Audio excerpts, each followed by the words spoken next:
There are a number of diseases out there that affect equine. There's equine influenza, equine herpes virus, rabies, etc. But today we're going to talk about another common disease within horses, strangles. Well, what is strangles? Strangles is a bacterial infection of the upper airway and lymph nodes of the head and neck.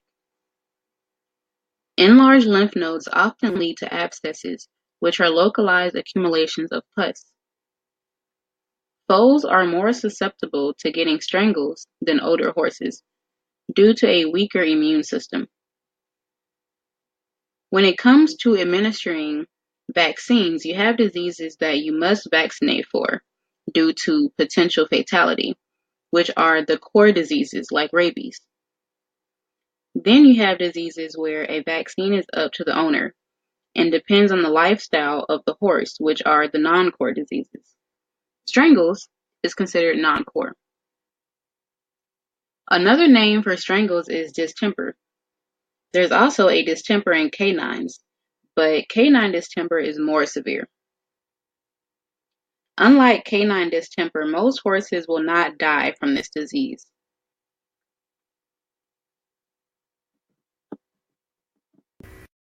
Now that we know what strangles is, what causes it? It's caused by a bacteria called Streptococcus equi. Strepto means long chain, and coccus means a circular shape. So the bacteria is a long chain of circles. The main cause of strangles are horses who don't show any symptoms but are shedding the bacteria for other horses to acquire, leading to infection. Speaking of asymptomatic, what are some of the symptoms to look out for? You'll notice a thick yellow nasal discharge, a loss of appetite, and swollen glands. Swollen glands are typically one of the last signs. Is there a way to prevent it? Yes. Modified live vaccines are given via the nostril, which are helpful in preventing the onset of infection. Modified live vaccines means you're giving the bacteria to the horse, but a weaker version. Most times it doesn't lead to infection, unless the immune system has been compromised, such as pregnant mares or geriatric horses. The goal is to expose the horse to the bacteria so the body can create a defense mechanism specific for this invader in the future. The first time the body is exposed to the bacteria, it's going to be alarmed, but it will fight. Luckily, the bacteria is a weaker version of the real thing, allowing the body to fight it off. After the battle, the body creates a defense against that specific invader.